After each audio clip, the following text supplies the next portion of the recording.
Buenas tardes, compañeros y profesores. Nosotros somos el equipo de inmunodeficiencias secundarias. Estamos conformados por Domínguez Albarrán José Alberto, Pagasa González Diego Dylan Nipón, Sordo Rodríguez Ana Paula y su servidor Tella Sánchez Bruno Axel. Como habrán visto, las inmunodeficiencias son deficiencias que tiene el sistema inmune, pueden ser multifactoriales. Pero en concepto tenemos que las deficiencias del sistema inmunitario surgen a menudo debido a las anomalías que no son génicas, o sea que no son genéticas, sino que se adquieren a lo largo de la vida. Las enfermedades por inmunodeficiencia adquirida también se deben a distintos tipos de mecanismos patogénicos. Por ejemplo, pueden ser los biológicos o los iatrogénas, que son por la administración de medicamentos o finalmente por infecciones que vamos a ver más adelante como el VIH-Sida. Ok, metiéndonos más a profundo, tenemos que estos van a tener diferentes causas, que pueden ser los medicamentos citotóxicos, la radiación, los medicamentos inmunosupresivos, por malnutrición, por tumores, inmaduración del bebé, el embarazo, el envejecimiento, otras infecciones. Vamos a ver más a profundo estas causas, ¿no? Aquí yo, por ejemplo, en medicamentos citotóxicos les puse la quimioterapia, que esta básicamente se dirige a las células que se dividen rápidamente. ¿Qué es lo que va a hacer? Restringe la capacidad de células madre hematopoyéticas de producir células progenitoras. Comúnmente resulta en neutropenia, que es la deficiencia o la ausencia de neutrófilos en la sangre. Esta también va a inhibir la proliferación de linfocitos en respuesta a la estimulación antigénica. Continuando, tenemos a la radiación. La radiación básicamente van a tener consecuencias similares a la anterior. Bueno, nos va a cambiar que estos van a ser por controles de exposición ambiental. Por ejemplo, se usa la radioterapia para tumores u otras afecciones. O las radiaciones de medicamentos citotóxicos. Luego tenemos a los medicamentos inmunosupresivos, que estos que van a hacer, nos van a permitir limitar el rechazo de trasplantes. Por ejemplo, si me trasplantan un riñón, un corazón, estos medicamentos van a hacer que nuestro sistema inmune no lo descarte, que diga, no, esto no es mío, ¿no? Que lo engañe para que diga, no, esto sí es mío. Un ejemplo que tenemos de esto, tenemos a los glucocorticoides, que son los más comunes, inmunosupresores, perdón. Estos van a ser anticuerpos monoclonales dirigidos a la adhesión de moléculas, tienen receptores de citoquininas y moléculas coloestimuladoras, entre otras cosas, ¿no? También son inhibidores de las vías de señalización, por ejemplo, la ciclosporina. Continuando, tenemos a la malnutrición, metabolismo y otras enfermedades. En la malnutrición tenemos que básicamente es proteínico-calórica y es frecuente en países en desarrollo y se acompaña de una alteración de la inmunidad celular y humoral de los microorganismos. Gran parte de la mortalidad y morbilidad que afectan a las personas malnutridas se deben a infecciones que se dan por la inmunosupresión. La base de la inmunodeficiencia no se ha establecido bien, pero es razonable suponer que los trastornos metabólicos globales de estos sujetos son causados por el consumo deficiente de proteínas, grasas, vitaminas, minerales. Aquí les puse más ejemplos: vitamina A, zinc, hierro, magnesio, que es lo que va a influir de forma adversa a la maduración y función de las células del sistema inmunitario. Ya pasando a otras enfermedades, por ejemplo, tenemos que la diabetes mellitus está asociada a la cambiosintaxis y fagocitosis de los neutrófilos deteriorados, reacciones de prueba cutánea de hipersensibilidad reducida o retrasada y en respuestas de proliferación de linfocitos pobres. Tenemos una disminución de los neutrófilos y los linfocitos. Otra enfermedad tenemos a la linfangiectasia intestinal, que básicamente son los linfocitos que se perdidos pasivamente en el intestino. El linfocito y se va al intestino, ¿no? Intestino grueso. El síndrome nefrótico es otra que, como vimos en el ciclo anterior, es una pérdida de proteínas a través de la orina. Pero también aquí tenemos que va a ser una pérdida de anticuerpos en la orina. Y el anticuerpo en la orina. Luego otra causa tenemos a los tumores, que son la metástasis del cáncer, que puede alterar las interacciones de los tejidos linfoides. Tenemos a la leucemia y al linfoma, que desplazan el desarrollo de las respuestas inmunes normales. O en el mieloma, que los anticuerpos están denominados por la especificidad de las células plasmáticas malignas a expensas de otras especificidades de los anticuerpos. Luego tenemos la inmaduración, que esta va a darse en los neonatos o los bebés, que tienen un sistema inmunitario relativamente inmaduro. Particularmente, esto se va a ver más afectado en bebés que sean pretérmino o que no, o sea, que se han sido dado a luz antes de la hora, ¿no? ¿Qué consecuencias vamos a tener? Que los linfocitos T y B del recién nacido son ingenuas, por lo tanto no son relativamente lentos para responder a la infección. O sea que si definen ingenios que todavía no reconocen al patógeno, entonces no tienen la memoria como para actuar eficazmente, ¿no? Tenemos que el bebé va a recibir IgG materna a través de la placenta por el receptor neonatal IgG-FC, que va a ser el FcRn. Y les puse una imagen de la circulación materna, la IgG, el receptor aquí lo tienen. Esta es la placenta y a través de la placenta va a pasar a la circulación fetal. Por lo tanto, ¿qué podemos llegar? Que el recién nacido va a contener las más especificidades de los anticuerpos que la madre. Tenemos que la IgA y la IgG materna está en la leche. Y la IgA secretora, su principal función va a ser que en el recién nacido va a proteger la colonización del intestino. Los anticuerpos de IgG ingeridos son transportados a las circulaciones lactantes por el receptor de FcRn en el epitelio intestinal. Otro tipo de inmunosupresión natural tenemos que darse en el embarazo, ya que en el embarazo, si no se da esta inmunosupresión, puede que el cuerpo, el sistema inmune diga, esto no es mío y de un aborto, ¿no? La inmunosupresión se centra principalmente en la interfaz materno-fetal, que básicamente es en la placenta. Sin embargo, se produce una supresión sistémica en las respuestas inmunitarias y las mujeres embarazadas tienen una mayor incidencia y gravedad de las infecciones. O sea, son más susceptibles a que se compliquen sus enfermedades. Por ejemplo, les da una gripe y les va a dar más feo, ¿no? Luego tenemos al envejecimiento, que es la inmunosencia. Afecta particularmente a las células T. Y tenemos también otro dato que el timo se reduce aproximadamente un 3% al año después de la pubertad. Como sabemos, pues cuando envejecemos se dan muchos deterioros, ¿no? Son algunos de ellos, ¿no? También tenemos que hay una producción reducida de células T ingenuas. En la infancia, aquí podemos ver una imagen, que en la infancia lo que va a hacer el timo es producir linfos T con diferentes especificaciones. Después se va a dar una replicación en el grupo de la periferia de linfos T en células circulantes. Luego aquí esta segunda imagen es en la adultez. Aquí está el timo y como podemos ver hay una disminución de los puntitos, ¿no? Que serían los linfos T. Entonces hay una menor producción, pero la replicación y la proliferación sigue siendo el mismo, mantiene el mismo tamaño de las linfos T. Aquí les puse una tablita de cómo afectan diferentes células en la vejez. Los neutrófilos tenemos que va a haber una disminución en las especies reactivas de oxígeno, una disminución de la quimiosintaxis, una disminución de la fagocitosis. En las células dendríticas va a haber una disminución de la coestimulación. En los macrófagos tenemos una disminución en las especies reactivas de oxígeno y una disminución en los intermediarios reactivos de nitrógeno, también así como una disminución en interleucina 2 y las prostaglandinas E2 va a haber un aumento. En las células natural killer tenemos una disminución de la producción de citocinas y una disminución de la citotoxicidad. Finalmente tenemos a las infecciones, aquí les puse ejemplos, que la malaria, tenemos que la hemozoína, producida a partir de la hemoglobina, perdón, del huésped tras la infección con el Plasmodium SCP inhibe la función de las células dendríticas. Aquí tenemos ahora el sarampión, que la infección de células dendríticas conduce a una menor capacidad de respuesta de los linfos T. Aquí tenemos a los estafilococos que nos van a causar un síndrome de shock tóxico, causando que el superantígeno conduzca al agotamiento de las células T. Y por último al VIH-Sida, que es el síndrome de inmunodeficiencia adquirida, que vamos a ver más a profundo adelante.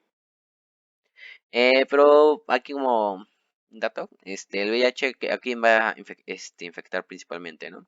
Tenemos a los linfos T, CD4, a los macrófagos y a las células dendríticas.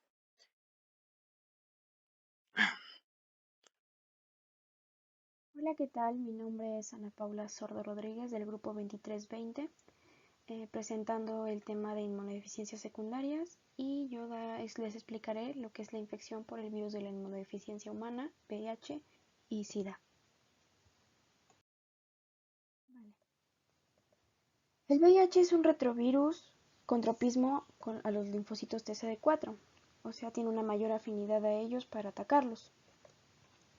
Ahora bien, que los pacientes que suelen tener esta enfermedad presentan una inmunosupresión intensa con múltiples infecciones oportunistas, que estas serían las infecciones parasitarias crónicas y la Mycobacterium tuberculosis, que lo que va a conducir es a una inmunosupresión, como ya les había mencionado.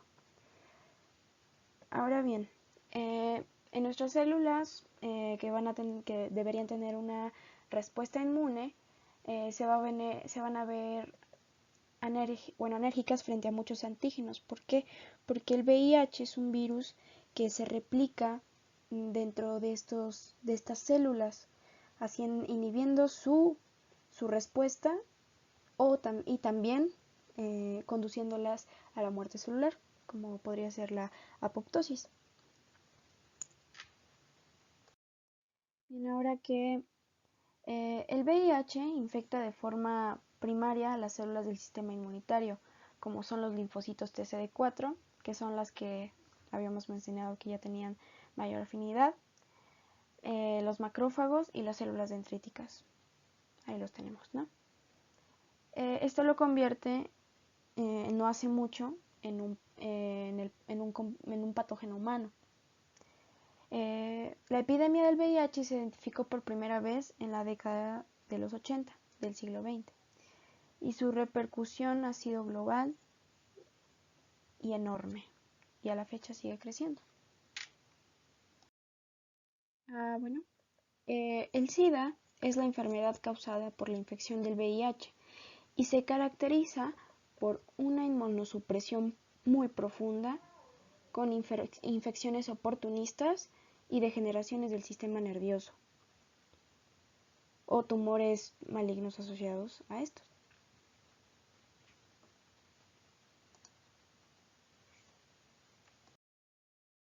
Ahora vamos a mencionar las características moleculares y biológicas del VIH.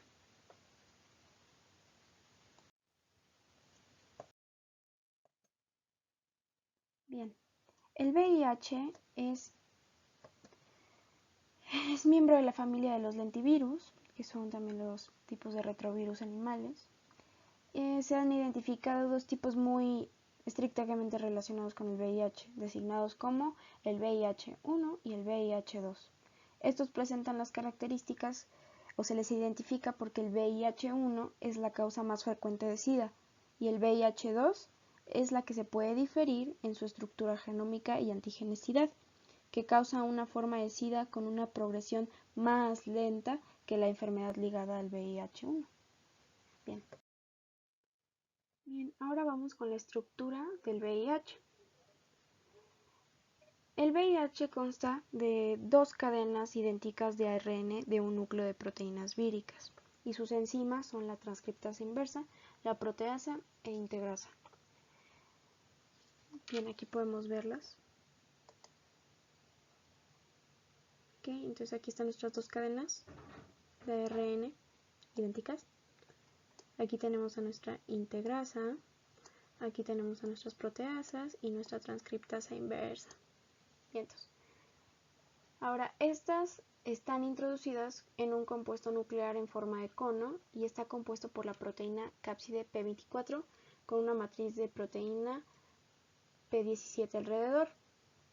Okay, entonces tenemos aquí, todo esto es nuestro conito y este conito está rodeado de una capa, una cápside que se llama P24. Esta de aquí, como se lo dice, P24. Y la matriz, tenemos aquí una matriz que es la P17. Ahora, todo eso está rodeado de una cubierta membranosa fosfolipídica derivada de la célula hospedadora. Y las proteínas de la membrana codificadas por el virus GP41 y GP120 están unidas a la cubierta y matriz. ¿Qué es esto? Bueno, aquí tenemos a nuestra GP120 Y aquí tenemos a nuestra GP41 que se encuentra unida en la cubierta y en la, bueno, aquí la matriz. ¿Sí lo ven? A la matriz. Bueno, ahora hablaremos de los genes del VIH. El genoma del ARN del VIH tiene aproximadamente 9.2 kilobases de longitud y tiene una disposición básica de las secuencias de ácidos nucleicos, que esta pues es una característica que todos los retrovirus tienen. Los genes retrovíricos típicos son, tenemos a las repeticiones terminales largas, por sus siglas en inglés LTR, que son estas de aquí.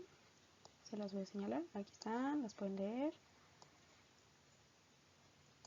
Que estas lo que van a hacer es que van a regular la expresión de genes víricos, la integración del virus en el genoma del hospedador y la replicación del virus. Bien, después tenemos la secuencia GAG. La secuencia GAG, que es esta de aquí. La secuencia GAG lo que va a hacer es que va a codificar proteínas estructurales del núcleo. Entonces, pues, después tenemos a la POL. La POL es la secuencia que va a codificar la transcriptasa inversa, la integrasa y las proteasas víricas necesarias para la replicación vírica. La secuencia GAG es la que codifica las proteínas estructurales del núcleo, las que habíamos dicho, P17 y P24 me parece. Entonces también tenemos la secuencia EMP.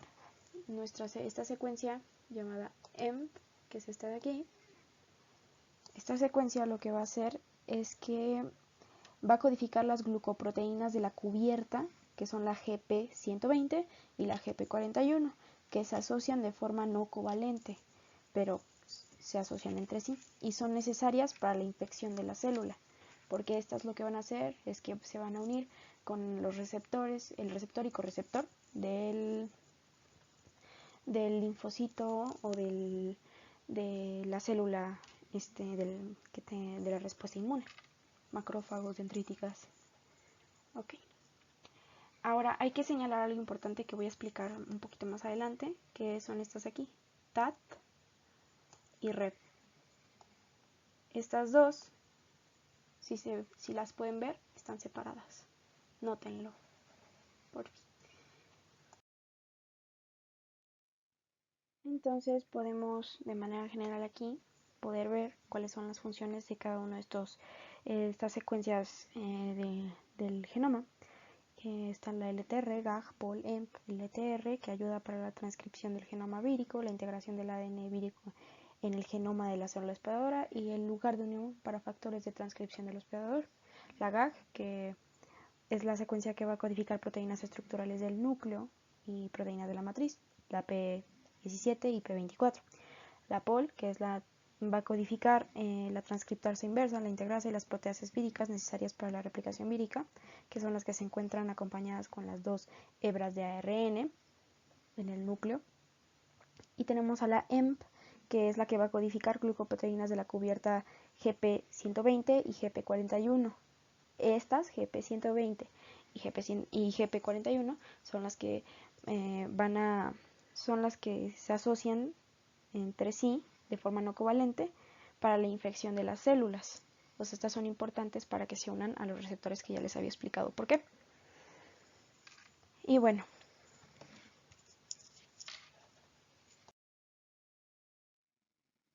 ahora es importante decir que el genoma también contiene 6 genes reguladores en concreto, que serían TAT, REF, BIF, BPR, BPU y NEF. Estos son los que van a regular la replicación del virus y la evasión inmunitaria del hospedador de diversas formas.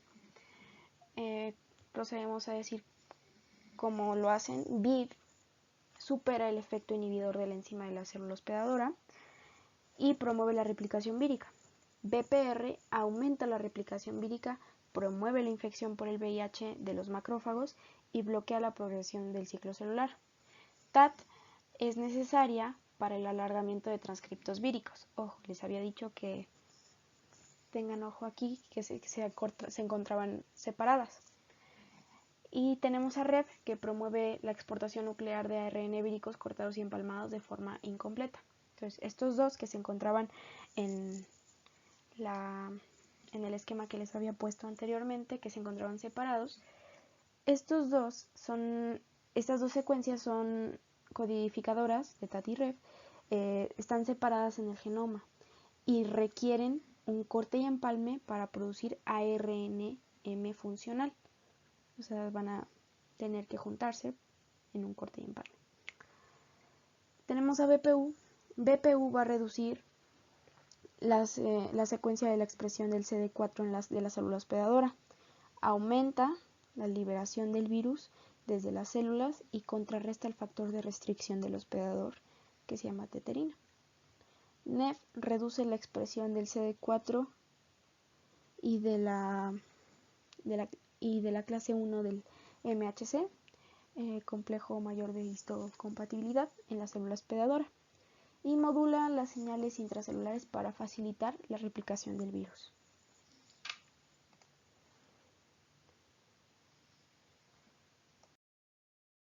Bien, sabemos y tenemos entendido que las partículas víricas del virus VIH que inician la infección están sujetas habitualmente en la sangre, en el semen u otros líquidos corporales de un sujeto y se introducen por medio del contacto sexual, el pinchazo con aguja o algún artículo punzocortante que haya sido utilizado por otra persona que ya tenía o presentaba virus de la inmunodeficiencia humana. Bien, pues ahora comprendemos que después que esto haya sucedido, que había explicado, comienza el ciclo vital del virus. Este comienza cuando el VIH, el virus, se acopla a una célula receptora. Y este pues comienza cuando la glucoproteína de la cubierta, GP120 del virus, se une a dos proteínas del hospedador, que son como los receptores, que serían el CD4 y un correceptor, que este es muy importante, que forma parte habitualmente de un receptor para quimiosinas. Y este es importante porque puede diferir. ¿Y a qué me refiero con diferir? Para los macrófagos, su receptor se llama CCR5. Y pues esta glucoproteína es debido a algunos virus macrófagotrópicos, o sea que son más afiliados a los macrófagos, atacar a los macrófagos. Pero debido a algunas mutaciones en la glucoproteína GP120, ese correceptor va a cambiar y en el linfocito se va a llamar CXCR4 y esa glucoproteína cambia en los virus linfocito T trópicos. Entonces, hay que añadir que los linfocitos, los virus linfocito T trópicos son mucho más, estas cepas de virus tienden a ser más virulentas, por lo que infectan y eliminan a los linfocitos T más que las cepas macrofagotrópicas. Bien, pues ahora comprendemos que hay diferentes tipos de receptores para las quimiosinas. Entonces, que sirven de correceptores de 7 dominios, perdón. 7. Transmembrana acopladas a las proteínas G. ¿Se acuerdan de los receptores de 7 dominios? Pues ¿se acuerdan? Eran algo así, ¿no? Que estaban en la membrana. Bueno, pasaban la membrana, ¿no? Entonces,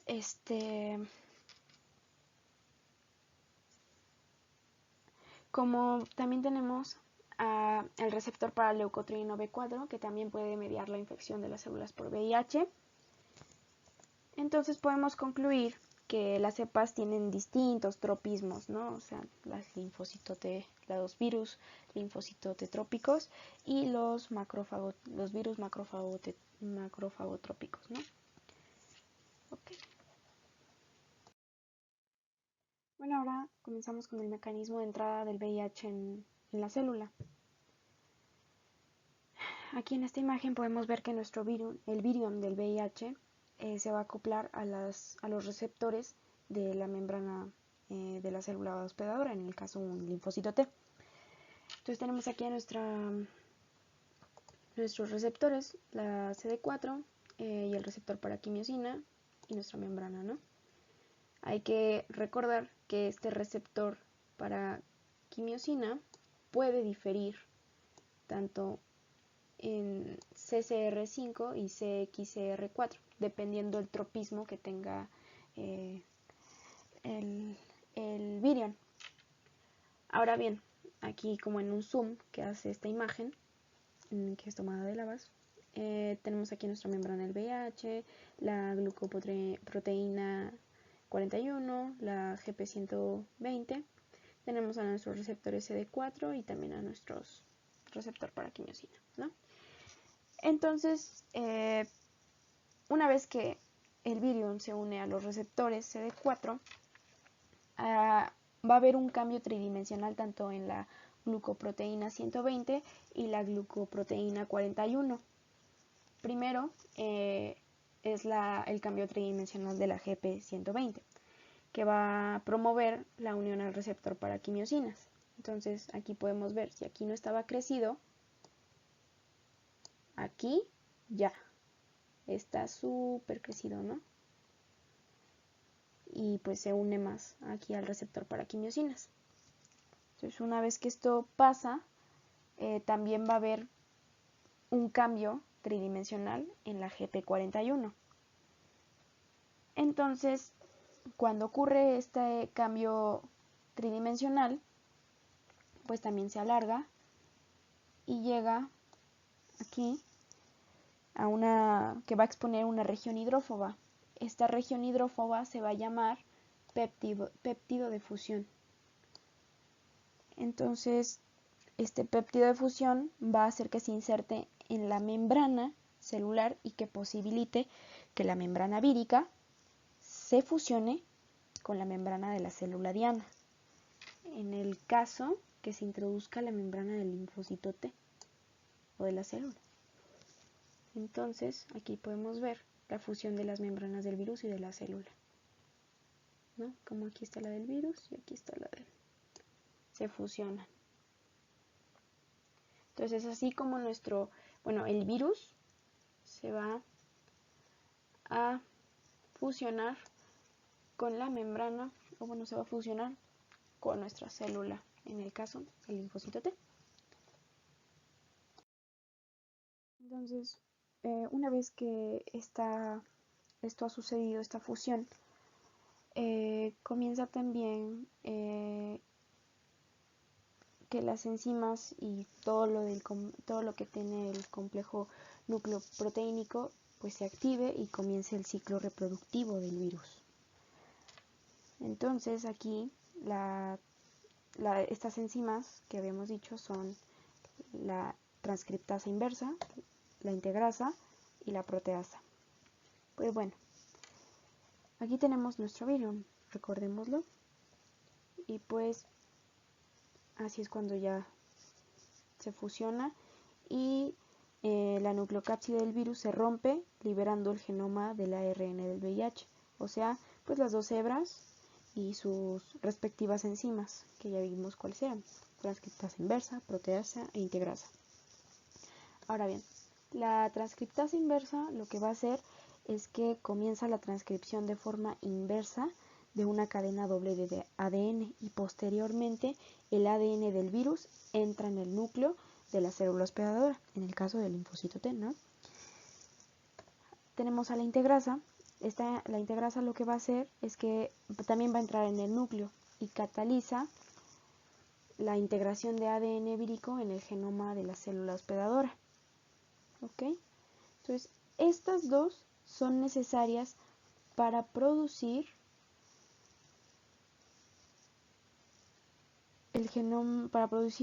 una copia en el ADN del genoma de ARN vírico e integrarlo como un provirus en el genoma del hospedador. O sea que este se acople al genoma del hospedador y empiece su replicación en él. Entonces aquí hay que tener un dato, es que el virus puede permanecer sin transcribirse durante meses o años, con poca o ninguna producción de nuevas proteínas víricas ni viriones. Y este modo de infección por el VIH de una célula individual puede ser latente. Esto no quiere decir que no sea transmisible. Sí lo es porque hay una poca producción de nuevos viriones. Pero pues sí es transmisible. Claro que hay tratamientos que pueden inhibir ya lo explicaré más adelante, como la transcriptasa inversa, para que no haya una replicación del virus y pues ni siquiera sea detectable en él y por lo tanto no sea transmisible. Pero por lo tanto, si hay un estado de latencia, el individuo no sabe, pues obviamente también puede ser transmisible. Bien. Ahora, la transcripción de los genes del ADN del provirus integrado está regulado por LTR. Recordemos, LTR pues es un gen que está en los dos lados y está situado en la posición 5' en los genes estructurales del virus. ¿Ok? Por otro lado, pues también hay que comprender, y es importante, que las citocinas que activan a los linfocitos T, los macrófagos aumentan la transcripción de los genes víricos.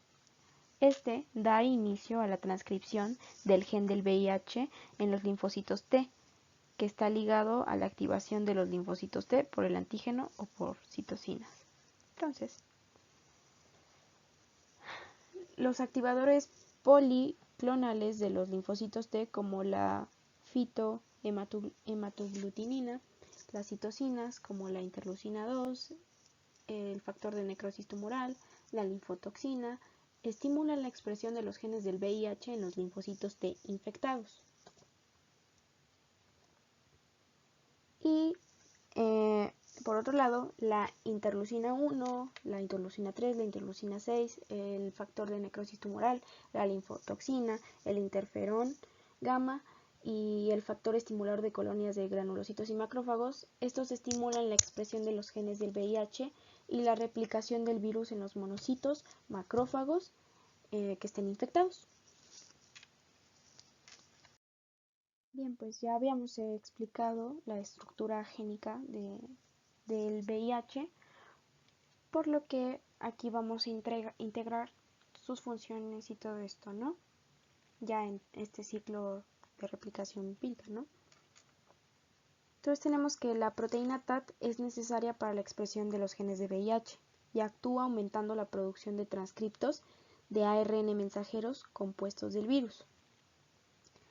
Entonces, ya que la polimerasa es ineficiente porque se puede detener habitualmente antes de que se complemente ARN mensajero.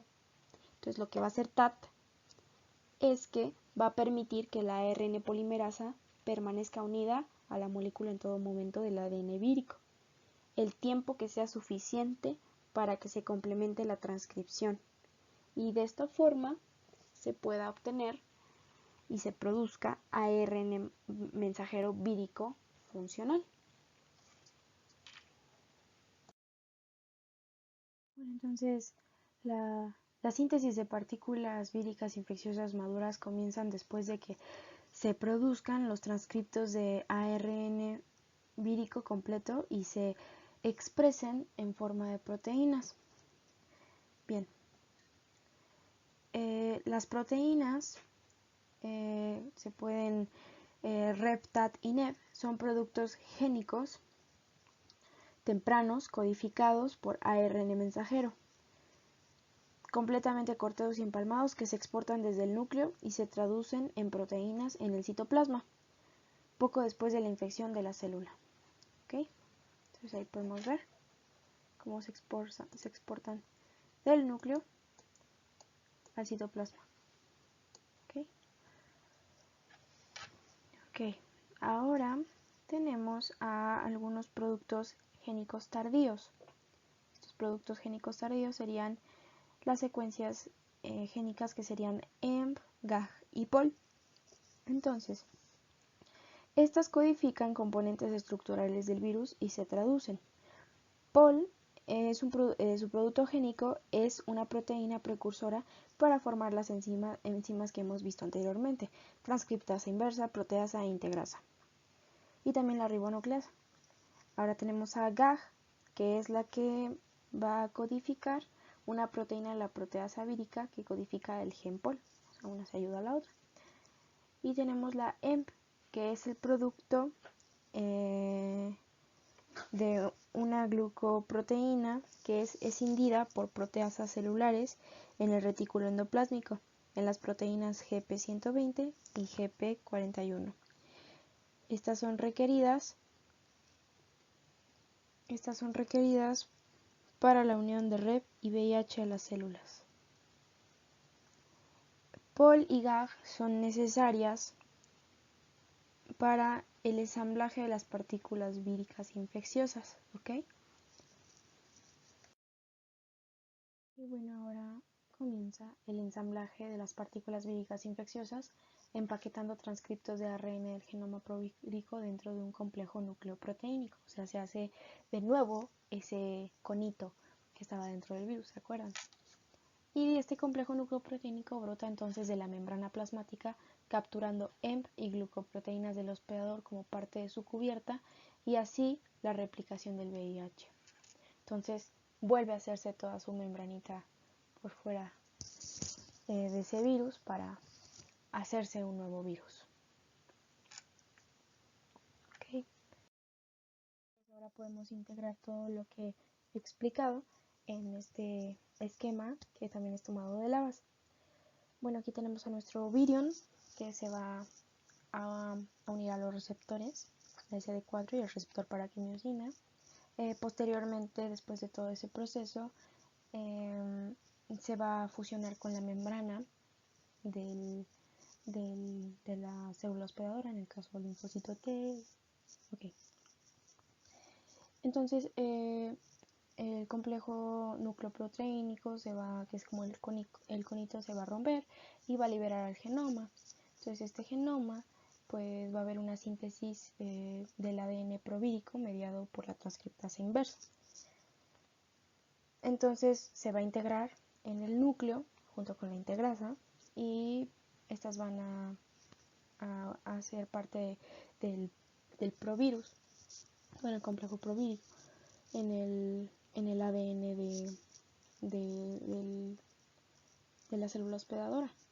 Entonces empieza el transcripto de ARN del VIH. Entonces, por medio de algunos genes como el Rheb, va a poder pasar del núcleo hacia el citoplasma. Y es aquí donde hay algunas citocinas, como habíamos mencionado, que podían aumentar la activación citocínica de la célula, transcripción del genoma del VIH, transporte al citoplasma, cortados y empalmados o sin procesar. Entonces ahí tenemos la síntesis de proteínas del VIH, ensamblaje de la estructura nuclear del virion, la estructura del núcleo del VIH ya hecha, y pues que el producto también, como por ejemplo EMP, lo que iba a hacer es que iba a ser encendida por proteasas celulares en el retículo endoplásmico, en donde las proteínas GP120 y GP41 son requeridas para la unión del VIH a las células. Y entonces ahí es donde se expresa que GP120 y GP41 en la superficie celular y hay un brote del virion maduro. Y es ahí como se forman nuevos virus a partir del genoma de una célula hospedadora del linfocito T. Eso es todo. Bueno, continuando con la exposición, yo les voy a hablar sobre la patogenia, que es básicamente cómo actúa el virus en nuestro organismo, cómo entra o cómo, qué consecuencias tiene, ¿no? Formas generales. Tenemos que la patogenia de la enfermedad del VIH comienza por una infección aguda que se controla en parte por la respuesta inmunitaria del anfitrión y avanza a una infección crónica progresiva en los tejidos linfáticos periféricos. Esto va a tener dos acontecimientos, que como mencioné uno, que va a ser la fase aguda y luego vamos a pasar a la crónica.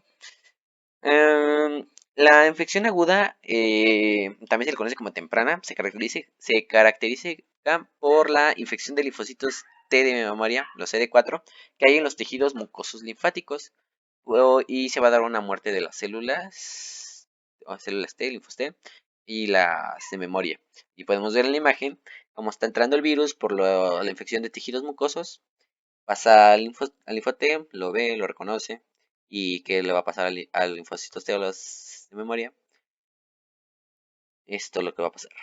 Se van a morir, van a entrar en muerte celular. Ah, luego tenemos que los linfocitos de CD4 vamos a poderlos ver su disminución hasta las primeras 2 semanas después de la infección, si no me recuerdo. Luego tenemos que las células dendríticas del epitelio de las zonas de entrada del virus capturan al virus y después migran a los ganglios linfáticos. Las células dendríticas van a expresar una proteína con un dominio de lectina ligador de manosa, llamado DC, SIGN. Y es que, ¿qué va a hacer este dominio? Lo que va a hacer es que va a dar la unión con el virus y va a permitir su transporte. Una vez en los tejidos linfáticos, las células dendríticas pueden pasar el VIH a los linfocitos CD4 a través del contacto intracelular directo, en los tejidos linfáticos. Pero ¿qué vamos a tener en los tejidos linfáticos? Que se va a dar una replicación vírica aquí mismo. Esta replicación provoca una viremia, la cual va a haber un gran número de partículas de VIH en la sangre del paciente, acompañado por un síndrome agudo por el VIH que va a abarcar varios signos y síntomas inespecíficos, que son muy típicos en muchas infecciones víricas. La viremia del virus permite diseminarse por todo el cuerpo, afectar a los linfocitos y cooperadores, los macrófagos y las células dendríticas, en tejidos linfáticos periféricos. A medida que se propaga la infección del VIH, el sistema inmune adaptativo monta respuestas inmunitarias celulares y humorales dirigidas contra el antígeno vírico. Estas respuestas inmunitarias controlan parcialmente la infección de la producción del virus y tal control refleja una reducción de la viremia a cifras bajas, pero esta va a ser detectable hasta 12 semanas después de la exposición primaria. Entonces, ¿qué tenemos aquí? Básicamente, el sistema inmune está funcionando, está atacando contra el virus, está produciendo anticuerpos para combatirlo y hay un control. La replicación tiene una disminución y todo está como estable, ¿no? Como que es la primera batalla que gana nuestro sistema inmune. Luego que vamos a tener, vamos a tener la siguiente fase. Aquí ya comienza lo que es la crónica, que se va a dar en los ganglios linfáticos y el vaso, que son los lugares de replicación del VIH, y la destrucción de células continuas. Durante este periodo, la enfermedad del sistema inmune sigue controlando la mayoría de infecciones por microbios oportunistas. Y hay pocas o nada de manifestación clínicas por infección de VIH. Por lo tanto, en esta fase de la enfermedad, el VIH se le llama periodo de latencia clínica, aunque la mayoría de los linfocitos T de la sangre periférica no albergan el virus.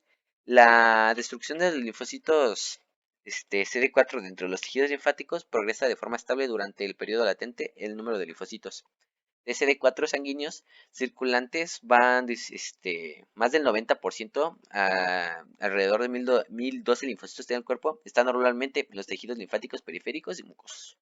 Y se calcula que el VIH destruye hasta 1 a 2 por 109 linfocitos de TCD4 al día. O sea, imagínense cuántos no se pierden. Al principio, esta enfermedad del organismo puede continuar produciendo linfocitos TCD4 nuevos y por lo tanto las células pueden reponerse en la misma rapidez que se destruyen. Entonces, hay destrucción, se destruyen, vamos generando más para seguir combatiendo el virus. O sea, como que se mantiene así, pero como dicen, no todos para siempre, ¿no? Entonces, ¿qué va a hacer el virus? Va a aprovechar las otras infecciones microbianas o bacterianas, y lo que va a hacer es un aumento de la replicación vírica. Y aquí es cuando va a perder, va a haber una mayor muerte de CD4. ¿Y qué vamos a tener? El SIDA. Que aquí, como pueden ver, infecciones microbianas de citocinas, aumento de replicación, mayor replicación del virus. Y el SIDA, destrucción de tejido linfático, eliminación de los linfocitos T CD4. Aquí les puse un mapa completo por si anteriormente no me entendieron nada. Se los voy a explicar en términos generales. Tenemos a los linfocitos, bueno, tenemos la infección por tejidos mucosos, que es donde va a entrar el virus. Van a estar los linfocitos T, CD4, se van a reconocer el virus, se van a infectar y van a entrar a muerte celular.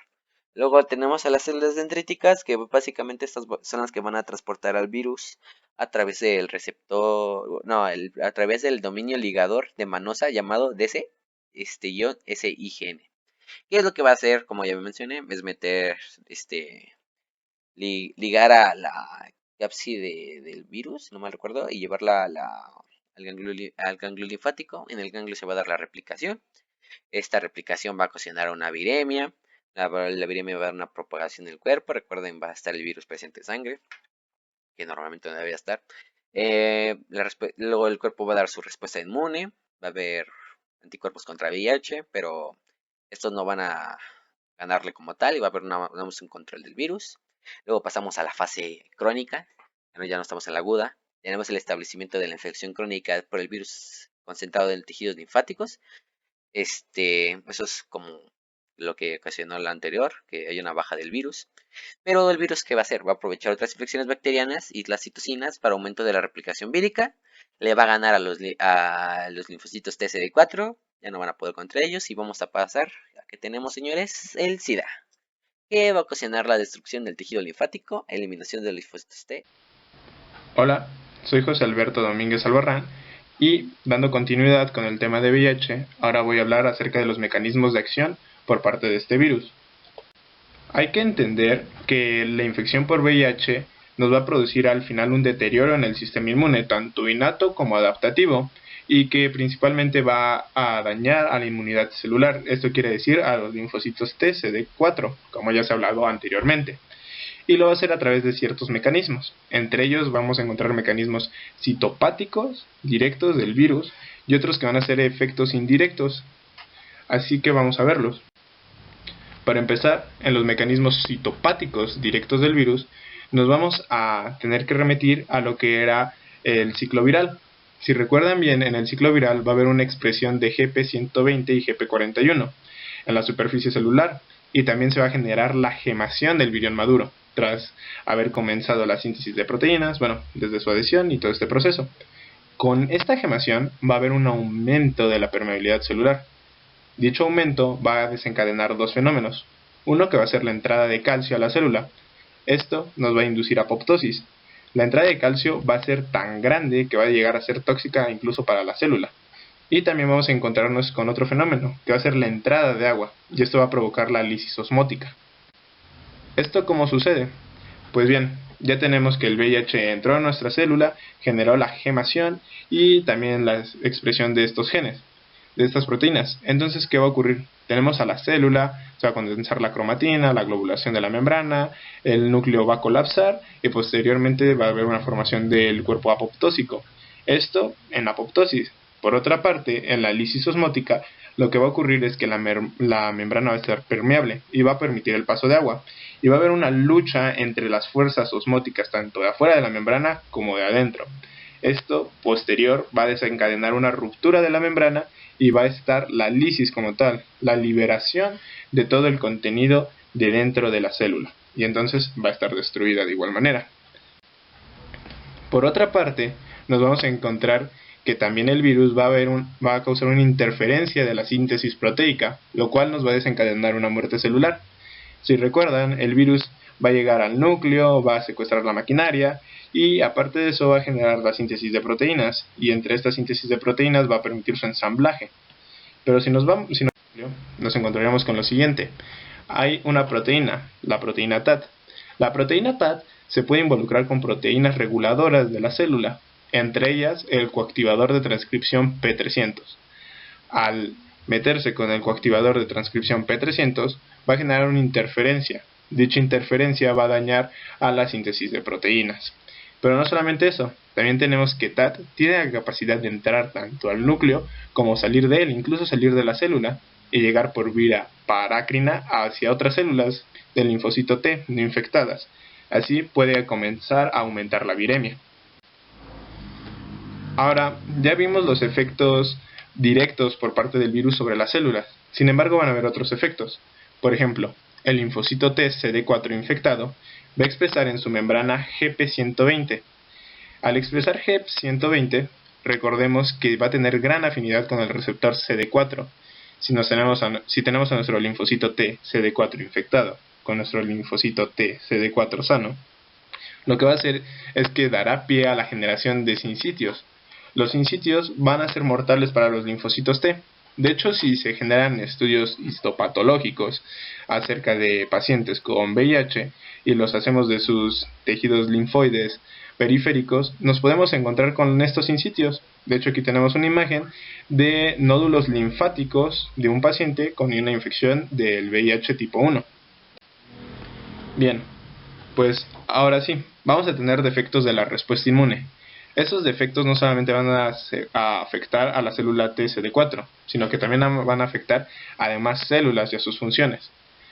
Para empezar, vamos a encontrarnos con que la célula TCD4 va a tener a sus receptores CD4 ocupados por GP120. Al estar ocupados por GP120, va a impedir que se una el complejo mayor de histocompatibilidad o los MHCs. Al impedir esto, no va a haber una interacción entre CD4 y el MHC de las células presentadoras de antígeno. Por tanto, las respuestas contra antígenos van a estar inhibidas. Y esto va a provocar que los linfocitos T no sean activados. Entonces, aquí vamos a comenzar a ver los defectos de la respuesta inmune, la inmunosupresión. También vamos a tener que va a generar este complejo señales inhibitorias para linfocitos T cooperadores. Entonces ni el linfocito T cooperador va a poder juntarse con sus APCs y va a poder generar una respuesta inmunitaria debido a que va a estar inhibido. Aunque también vamos a encontrarnos con distintos roles que va a desempeñar el linfocito T cooperador más adelante. Pues bien, también vamos a tener esto muy importante. Hay que tener en cuenta que TH2 va a buscar combatir al virus del VIH. Al buscarlo combatir, va a incrementar su liberación de citocinas. Al incrementar esta liberación de citocinas, hay que recordar que estas citocinas van a inhibir a TH1. Al inhibir a TH1 y a sus citocinas, nos vamos a encontrar con la inhibición de INF-gamma. Al inhibirlo, hay que recordar que INF-gamma va a ayudar a que los macrófagos combatan microorganismos intracelulares.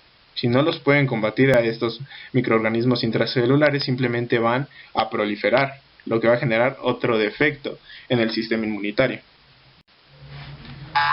Pues bien, no solamente el VIH va a afectar directamente a los linfocitos TCD4, sino que también va a afectar a otras células, por ejemplo, a los macrófagos. Los macrófagos hay que tener en cuenta que tienen menos CD4.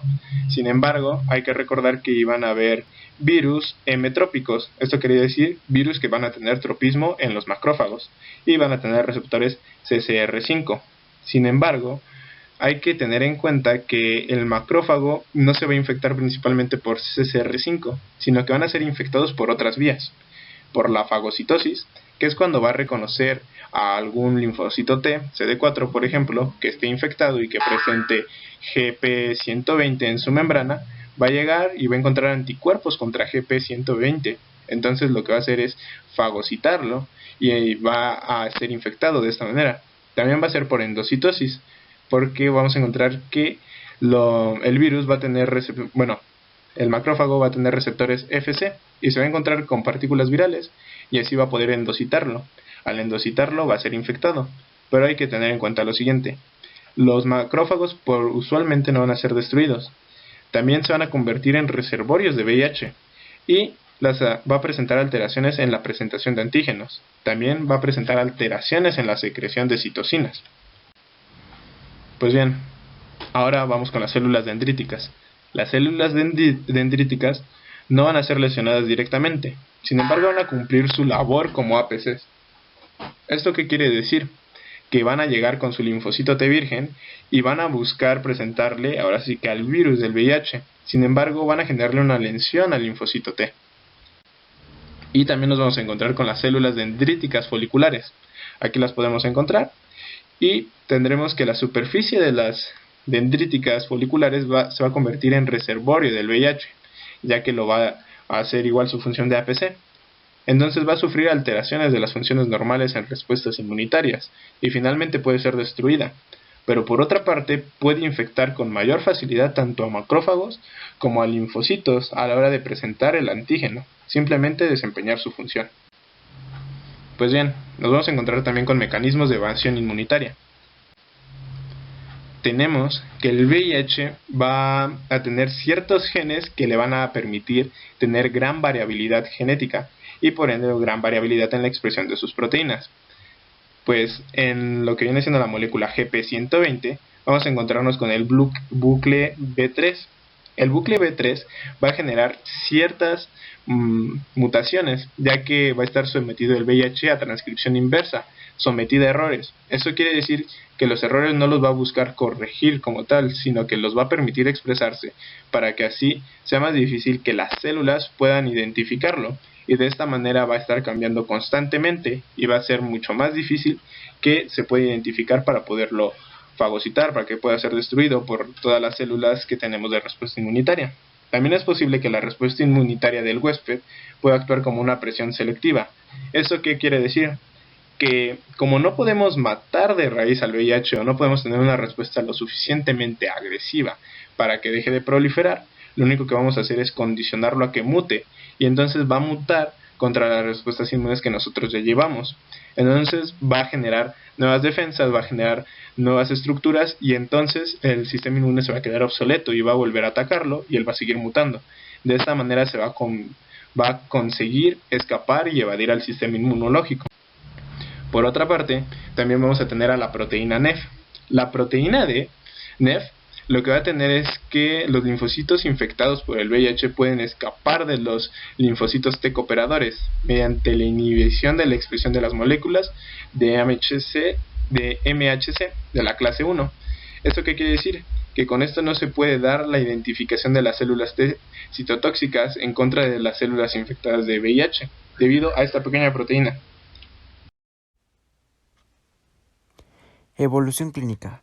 Primeramente, este virus es una infección crónica que evoluciona en 3 fases: la fase aguda, la fase crónica y posteriormente la enfermedad que va a causar, que es el SIDA.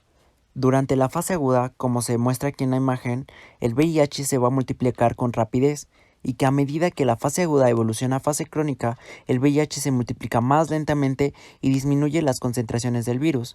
Sin embargo, a medida que avanza la infección crónica, las concentraciones del VIH aumentan y la cantidad de linfocitos TCD4 disminuyen. Entonces, una disminución en la concentración de linfocitos TCD4 nos va a indicar que aumenta el daño del sistema inmunitario, y aquí es donde entra el tratamiento antirretroviral que veremos más adelante, que va a prevenir que el VIH destruya el sistema inmunitario y se convierta en SIDA. Por lo tanto, podemos decir que la evaluación de la enfermedad por el VIH puede seguirse midiendo la cantidad de virus en el plasma del paciente y la cifra de linfocitos TCD4 en la sangre. Y aquí en la imagen se muestra una gráfica donde nos muestra el recuento de linfocitos TCD4, cómo va en disminución, y la copia de ARN viral por mililitros de plasma. Si no hay un correcto tratamiento de este, nos puede llevar a la muerte. Fase aguda. Es la etapa temprana de la infección por el VIH que dura aproximadamente de 3 a 6 semanas desde la infección inicial hasta que el cuerpo produce suficientes anticuerpos contra el virus, y estos sean detectables con la correspondiente prueba de anticuerpos. Durante la fase aguda, el VIH es sumamente contagioso porque se multiplica con rapidez. Además, el acelerado aumento de la carga viral puede detectarse antes de la aparición de anticuerpos contra el virus. También es el periodo de viremia caracterizado por síntomas inespecíficos de infección. Aparece en el 50 al 70% de los adultos infectados. Hay una cifra máxima de virus en el plasma y una moderada reducción de la cifra de linfocitos TCD4, pero el número de linfocitos TCD4 sanguíneos vuelve con frecuencia a la normalidad en muchos pacientes. Sin embargo, la infección permanece oculta y no hay síntomas. Fase crónica de la latencia clínica. Esta es la etapa de la infección por el VIH entre la fase aguda y el momento de la aparición del SIDA. Durante la fase crónica, las concentraciones del VIH aumentan gradualmente y la cantidad de linfocitos CD4 disminuye. Esto nos va a indicar que aumenta el daño del sistema inmunitario. Además, la fase crónica de la latencia clínica puede durar muchos años, que durante este tiempo el virus queda contenido dentro de los tejidos linfáticos y la pérdida de linfocitos TCD4 se corrige reponiendo los progenitores. Además, los pacientes son asintomáticos o sufren infecciones leves, que al cabo de 2 a 6 meses de la infección, la concentración plasmática del virus se estabiliza en un punto de ajuste particular que va a diferir entre los pacientes. El valor de ese punto de ajuste vírico y el número de linfocitos TCD4 sanguíneos son factores pronósticos útiles para la progresión de la enfermedad, a que a medida de que la enfermedad progresa, los pacientes se hacen sensibles a otras infecciones y las respuestas inmunitarias a estas infecciones pueden estimular la producción del VIH y acelerar la destrucción de los tejidos linfáticos, que como se expuso antes, la transcripción de los genes del VIH puede potenciarse con estímulos que activan los linfocitos T, como lo son los antígenos o diversas citocinas, que en el caso de las citocinas como el TNF, que produce el sistema inmunitario innato en respuesta a infecciones microbianas, fomenta particularmente bien la producción del VIH. De este modo, el intento del sistema inmunitario de erradicar otros microbios le lleva a ser destruido por el VIH. Ahora hablemos sobre la enfermedad producida por el VIH que progresa hasta la fase final y casi siempre es mortal, llamada SIDA. Este virus destruye los linfocitos TCD4 del sistema inmunitario y deja al cuerpo vulnerable a varias infecciones y clases de cáncer potencialmente mortales. El síndrome de inmunodeficiencia adquirida es la etapa más avanzada de la infección por el VIH. Para que se le emita un diagnóstico de SIDA a una persona con el VIH, debe tener una afección característica del SIDA o un recuento de linfocitos TCD4 inferior a 200 milímetros cúbicos en sangre, independientemente de que tenga una afección característica del SIDA o no. Y ahora, ¿a qué me refiero con la afección característica del SIDA? Pues a una encefalopatía relacionada con el VIH, una retinitis por citomegalovirus o un cáncer cervicuterino invasor. Con el tiempo se da una incapacidad progresiva del sistema inmunitario para contener la replicación viral, que junto a la emergencia de variantes más agresivas que aumentarán la destrucción inmunológica, va a desplazar ese equilibrio entre virus y huésped a una fase de replicación viral acelerada y de profunda inmunosupresión. El deterioro del sistema inmune, o también agotamiento, se verá reflejado en la disminución de la respuesta humoral y celular, disminuyendo los niveles de anticuerpo B24, así como de anticuerpos neutralizantes, de la actividad citotóxica y el número de linfocitos TCD8. Esta etapa se caracteriza por la aparición de infecciones oportunistas y síntomas constitucionales, además de descenso de los niveles de los linfocitos TCD4 y el aumento de la carga viral, igualándose la carga viral circulante y la de los ganglios linfáticos. La mediana de progresión a SIDA es de 10 años. Alrededor del 20% progresan a SIDA en menos de 5 años y un 10% no habrá progresado a los 20 años, a los cuales se les llamarán progresadores lentos. Los factores asociados a la no progresión pueden ser de carácter inmunológico, vírico o de carácter genético. Y un ejemplo de inmunológico puede ser la respuesta CTL anti-VIH, va a ser más potente y niveles altos de anticuerpos neutralizantes. En el vírico va a haber niveles bajos o indetectables de la viremia o infección por cepas virales menos virulentas. Y en el genético va a haber una predisposición genética para sintetizar con mayor eficacia factores solubles inhibidores de la replicación viral. En el libro de Inmunología de Abbas encontré esta tabla donde vienen las principales manifestaciones clínicas de cada una de estas fases. En la fase aguda vamos a presentar fiebre, cefaleas, dolor faríngeo, erupciones cutáneas. En la fase crónica va a haber una reducción del número de linfocitos T CD4 sanguíneos. Y en el SIDA va a haber infecciones oportunistas, tanto como por protozoos, bacterias, hongos, virus, además de tumores, por linfomas, sarcomas, carcinomas, encefalopatías y el síndrome consuntivo. Bien, ahora hablemos sobre el diagnóstico. En forma de introducción y con base en lo que ya hemos hablado, la infección por VIH se va a asociar en todas sus etapas con una intensa replicación viral, principalmente en linfocitos y macrófagos. Además, los mecanismos inmunológicos permiten neutralizar los nuevos miriones y regenerar las células inmunes que se destruyen aceleradamente, lográndose pues un equilibrio entre la cantidad de virus circulante, la carga viral y el sistema inmunológico, que va a ser medido habitualmente como recuento de linfocitos CD4. De esta manera, la persona infectada se va a mantener asintomática, que es la etapa A o fase aguda. Sin embargo, después de un periodo variable de tiempo, se va a romper este equilibrio, la carga viral comienza a aumentar y los recuentos de CD4 van a declinar progresivamente. Entonces, el deterioro inmunológico va a permitir la aparición de diversas infecciones, tanto clásicas y oportunistas, como tumores, con lo que se llega a las etapas B y C, que es la fase crónica y el SIDA, que posteriormente puede llegar a la muerte en un tiempo variable de no mediar tratamiento. Dicho lo anterior, la detección de la infección por VIH se va a basar en exámenes de prueba de anticuerpos para VIH, donde si estos resultan reactivos, se deben realizar métodos diagnósticos suplementarios más específicos que permitan confirmar el diagnóstico serológico, como la prueba de antígeno o incluso la combinación de ambos estudios. Entonces, una prueba de anticuerpos, también llamada inmunoanálisis, busca anticuerpos para el virus del VIH, y esta se puede solicitar que se realice esta prueba en un laboratorio, aunque también es posible hacerla en un centro de pruebas o incluso se puede utilizar un kit para hacerla en casa. Y estos exámenes pueden detectar anticuerpos a partir de unas cuantas semanas luego de ser infectados con el virus. Y los exámenes de anticuerpos se pueden llevar a cabo utilizando tanto sangre, que este examen se realiza extrayendo sangre de una vena o con un pinchazo en el dedo. Y los análisis de sangre son los más precisos debido a que la sangre tiene un nivel más alto de anticuerpos que los demás fluidos corporales. También el fluido oral, que este examen busca anticuerpos en las células de la boca y se realiza al pasar un hisopo por las encías y al interior de las mejillas, y este examen es menos preciso que el análisis de sangre. Y finalmente, la orina. Este examen busca anticuerpos obviamente en la orina y esta prueba igualmente es menos precisa que el análisis de sangre.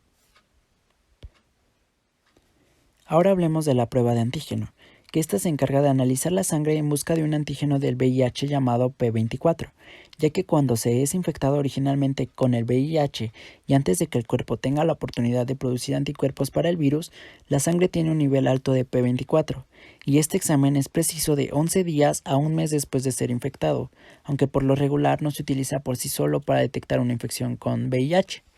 Pero la ventaja de la prueba del antígeno es que puede detectar una infección más temprana, ya que la proteína P24 no se puede detectar hasta pasada una semana después de la infección.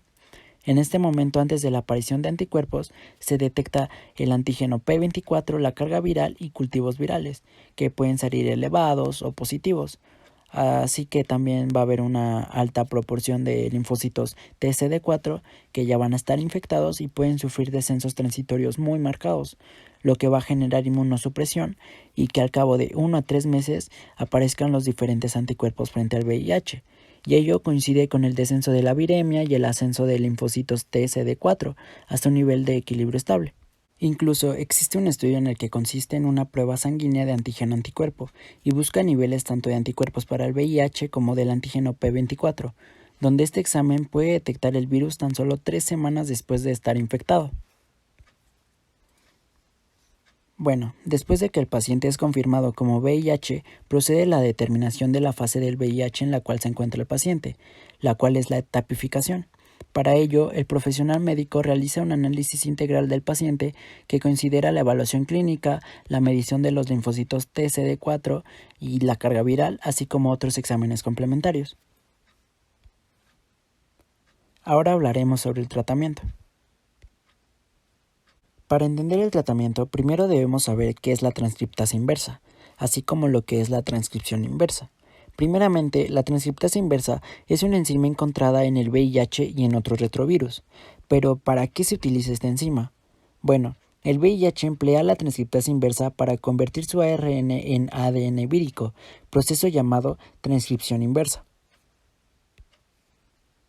Algo importante que mencionar es que el VIH y el SIDA no tienen cura, pero existe una variedad de medicamentos disponibles para controlar la infección. El tratamiento actual del SIDA pretende controlar la replicación del VIH y las complicaciones infecciosas de la enfermedad. Dicho tratamiento se conoce como tratamiento antirretroviral y consiste en el uso de 3 medicamentos antirretrovirales de por lo menos 2 clases diferentes de medicamentos contra el VIH y así evitar generar cepas del VIH que sean resistentes a los medicamentos. Pero, ¿qué es una cepa?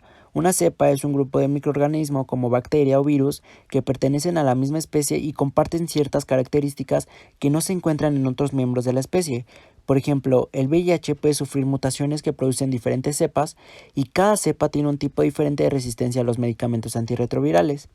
En el tratamiento es importante que cada clase de medicamento bloquee el virus de manera diferente y la decisión del inicio del tratamiento debe de basarse en 3 elementos principales, la cual es la presencia o ausencia de sintomatología, la carga viral y el recuento de linfocitos T-CD4, y deben recibir tratamiento antirretroviral todos los pacientes diagnosticados de una enfermedad por VIH avanzada que cumpla la definición de SIDA, independientemente de los niveles de carga viral. Asimismo, deben recibir tratamiento todos los pacientes con una infección sintomática por VIH sin SIDA. Actualmente se recomienda el uso de tratamiento antirretroviral para todos independientemente del recuento de linfocitos T-CD4. En la clase de medicamentos van a existir 5, los cuales van a ser los inhibidores de la transcriptasa inversa no análogos de nucleósidos, los inhibidores de la transcriptasa inversa análogos de nucleósidos o nucleótidos, los inhibidores de proteasa, inhibidores de entrada a fusión e inhibidores de la integrasa. Empecemos con los inhibidores de la transcriptasa inversa no análogos de nucleósidos. Bueno, estos desactivan una proteína que el VIH necesita para reproducirse.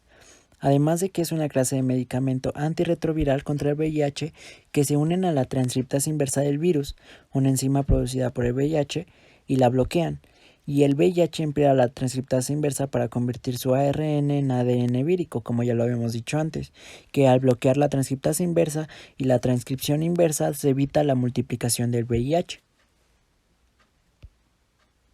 Los inhibidores de la transcriptasa inversa análogos de nucleósidos o nucleótidos son versiones defectuosas de los componentes esenciales que el VIH necesita para reproducirse. Estos inhibidores alteran el ciclo de vida del VIH, donde ambos bloquean la transcripción inversa.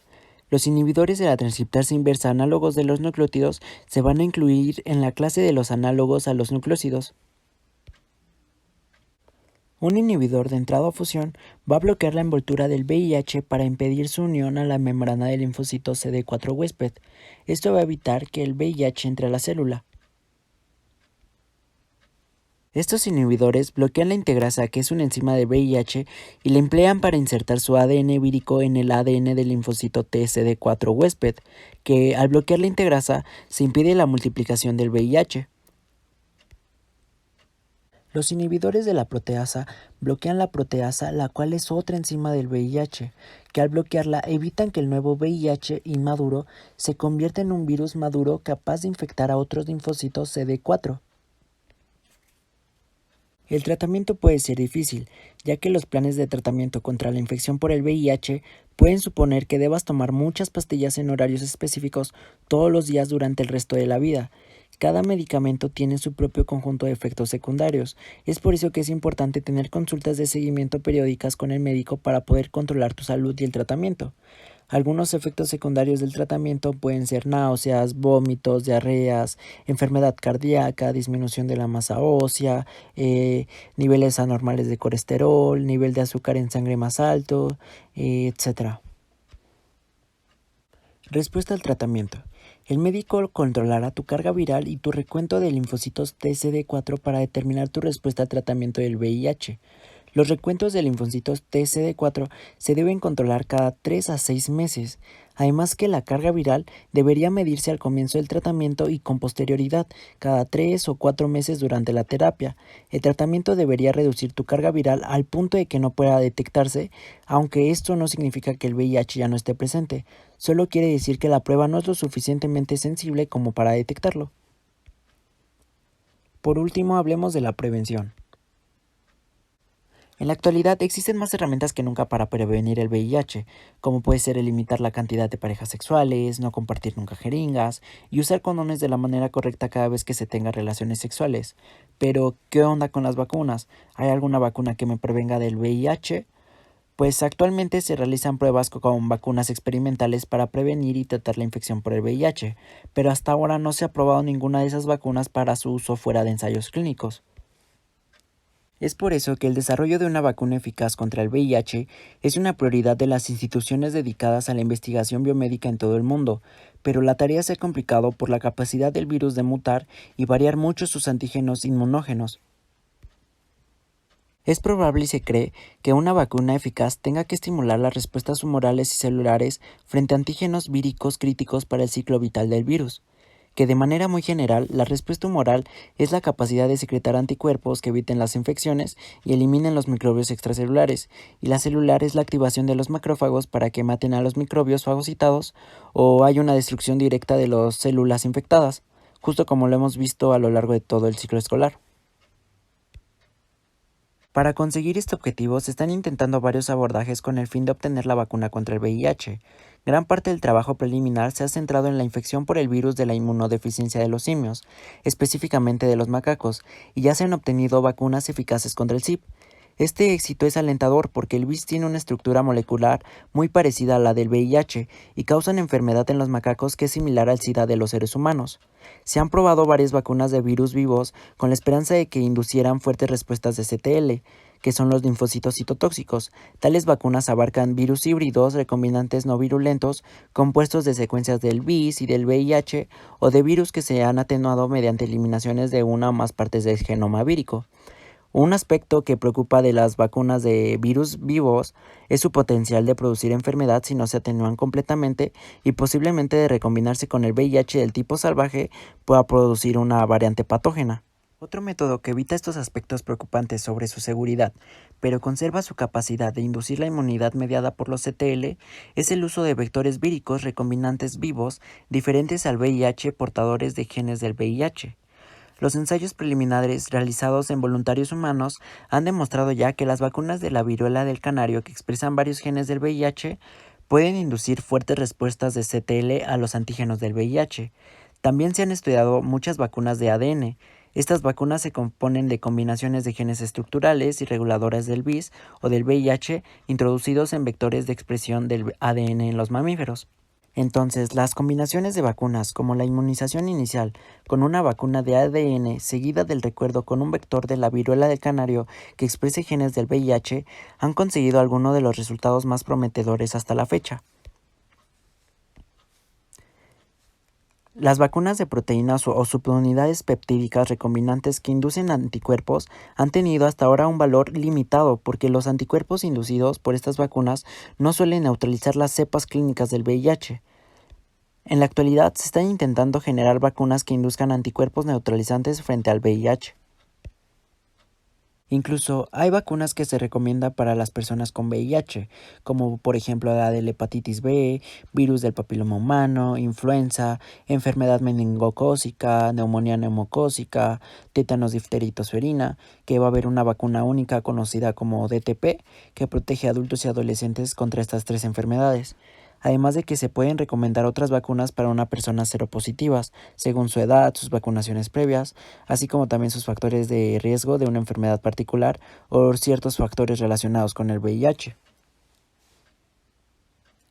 Por nuestra parte sería todo y muchas gracias por su atención.